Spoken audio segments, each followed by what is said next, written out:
This is a subscription-only audiobook podcast featuring Nicola Knobel reading each chapter of her book, Unmasking Leadership, Neurodivergent Leaders, Psychological Safety, and the Future of Inclusive Workplaces.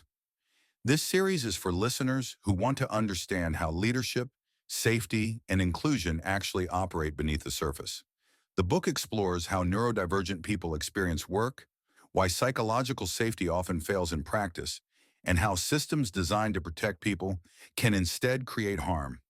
Chapters are released regularly and are presented in full, allowing the ideas to be heard without simplification or sound bites. Thank you. Part A, Chapter 1, The Leadership Lie. I still remember sitting in that leadership development program, notebook open, highlighter ready, so many highlighters, waiting to absorb the secrets of what made a great leader. The facilitator clicked through slides filled with confident words: charisma, confidence, adaptability, resilience, emotional intelligence. They spoke with the certainty of a recipe. If you could master these 5 traits, you could lead anyone, anywhere.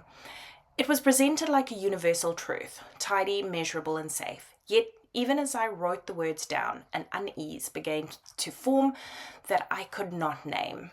My son was in the middle of an autism assessment, and every time the facilitator described a leadership strength, a quiet question appeared in the back of my mind. Does this mean my son will be excluded from leadership in his future? No one in the room said it out loud, but the implication was clear. Leadership is, in its most accepted form, still meant to be a specific kind of person: fast-talking, endlessly energetic, socially fluent, and unflappable under pressure.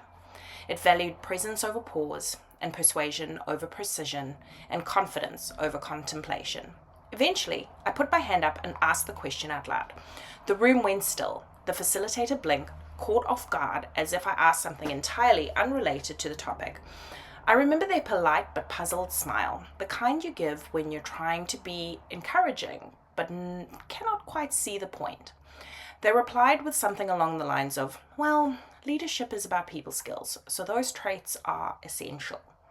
The comment was not cruel, it was simply revealing. There was genuine surprise in the idea that leadership could exist in any other form.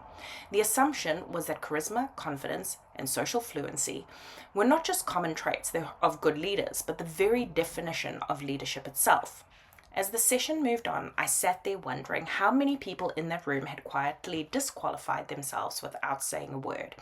How many had been told directly or indirectly that they did not have the right temperament or natural presence to lead. The answer, I suspected, was more than anyone realized. The focus on these traits were not created with malice. They were inherited from generations of leadership theory built around control and hierarchy. The modern concept of hero leader traces back to trait theories of the early 20th century, where figures such as Stodgill in 1948 and later Bass in 1985 described leadership as the constant expression of certain enduring characteristics. Charisma became credibility, assertiveness equaled competence, and the loudest voice was assumed to carry the clearest vision.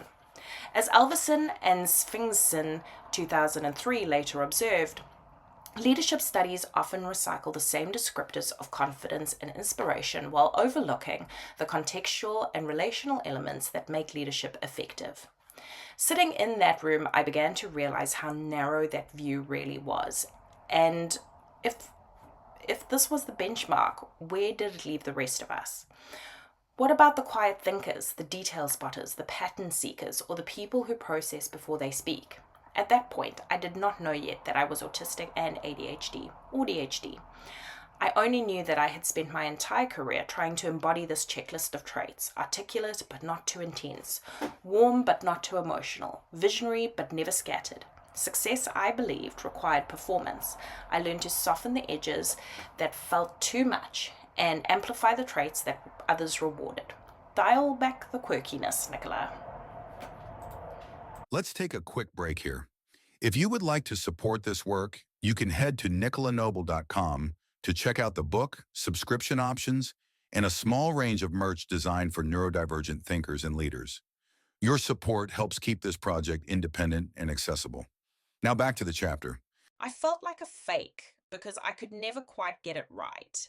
No matter how carefully I observed and copied the leaders around me, there was always something slightly off, a delay in my timing, a misread cue, a word that landed wrong. It was as if I had studied fluently in a language that was almost, but not quite, my own. I spent years believing that everyone else had been handed an invisible manual on how to lead or work, and I was somehow missing the first few pages. When I was praised for being polished, I knew it came from hours of preparation and masking, not instinct. When I was told I was approachable, I knew it was the product of conscious calibration, remembering to smile, modulate my tone, maintain eye contact just long enough to seem confident but not cold. I didn't know that this was a feature of my AuDHD. Behind the professionalism and the performance was a constant low hum of anxiety, the feeling that I might be found out at any moment. I thought imposter syndrome was a natural part of ambition, but for me, it was survival. Every meeting, presentation, or performance review felt like an unspoken test of how convincingly I could appear leader-like. When someone told me I had great executive presence, I used to take it as a compliment. Now I recognize it for what it was: confirmation that I had mastered the art of mimicry. I could stand in front of a room and deliver the right words at the right time, but it was draining. I was not leading, I was acting. Traditional leadership frameworks make this performance look effortless. They reduce complex human behavior into digestible lists. Charisma is read as confidence, yet it rewards extroversion and penalizes reflection. Agility is interpreted as spontaneity, yet it excludes those who rely on structure to function effectively. Resilience is praised as toughness, yet it often masks chronic stress and burnout.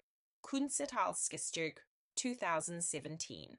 Emotional intelligence, a genuinely valuable trait, is often measured only by how well leaders read others, not by how safe others feel reading them.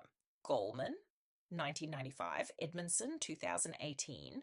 Each of these qualities matters in moderation, but when they are treated as absolutes, they become a mould that very few people, neurodivergent or not, can truly fit. Leadership programs continue to reinforce this model. Despite the rhetoric of inclusion, most leadership frameworks still rest on behavioral prescriptions that assume a single cognitive and cultural norm. The ideal leader is typically portrayed as socially fluent, outwardly confident, and emotionally consistent, traits that align more closely with extroverted and neurotypical communication styles. Eagly and Carley, 2007, Fletcher, 2004. Even as organizations adopt language around authenticity and inclusion, the training content often reproduces the same archetype.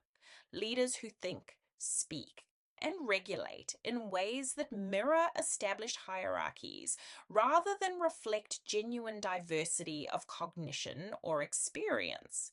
Neurodivergent people often meet or exceed performance expectations, yet their leadership potential is underestimated because their communication, affect, or energy management differs from the standard. Austin and Pisano, 2017, Krasiminska et al., 2019.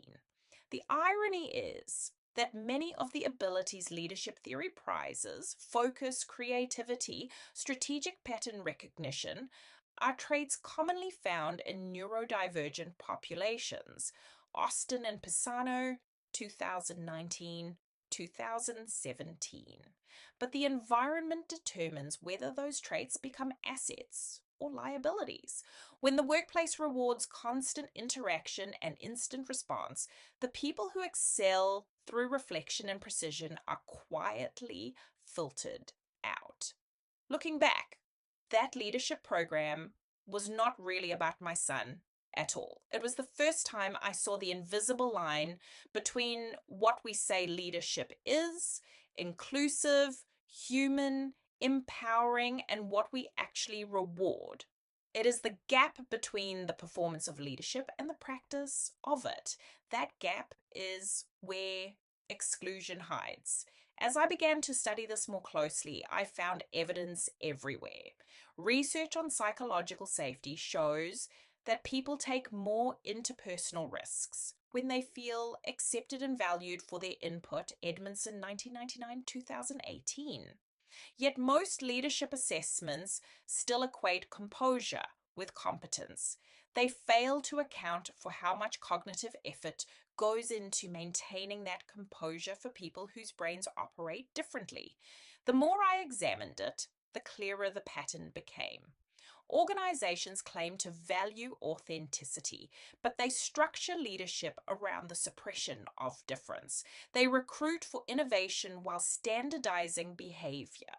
They call for diverse thinking while rewarding sameness in delivery. As Deloitte 2018 reported, the shift from diversity to inclusion to belonging requires moving from surface level representation to system level redesign. A quick pause before we continue. If you would like practical tools to support neurodivergent thinking at work, there are free resources available on NicolaKnobel.com. These include downloadable guides and templates designed to support focus, regulation, and safer ways of working. You can download them now, no subscription required. Now back to the chapter. Leadership is not neutral, it is a product of its environment. If the environment rewards polish over substance, then performance becomes survival. For neurodivergent professionals, that performance often takes the form of masking. The sustained effort to appear typical by suppressing natural behaviours or overcompensating in others. Harlot Alger 2017. Masking enables short-term success, but leads to chronic exhaustion, anxiety, and burnout. The cost is invisible until it is too late. When I reflect on my own journey, I see how easily that dynamic hides in plain sight. The very systems that claim to identify potential are the same ones that exhaust it. We hold people accountable for self-care while designing work that makes recovery impossible. We say we want authentic leaders, but authenticity requires safety, and safety requires design. That is the lie at the heart of modern leadership. It is not that leadership principles are wrong, it is that they were created for a world that assumed everyone thought and worked the same way. The people left outside that definition have always been there. They simply learn to adapt in silence. Leadership is not a fixed identity. It is a social contract that must evolve as our understanding of people evolves. The question is not whether neurodivergent people can lead, but whether leadership can finally learn to see them. Before you go, a quick note. The first 2 chapters of Unmasking Leadership are available free. If you would like access to the remaining chapters, you can purchase the full audiobook series online at NicolaKnobel.com. Your support directly helps Nicola continue creating long-form, independent content like this. Thank you for listening. Thank you for listening to Unmasking Leadership. By choosing to listen to this work in full, you are supporting deeper conversations about leadership, safety, and inclusion, and the space to sit with ideas that are often rushed or avoided at work. Your support makes this project possible. Until next time, thank you for being here.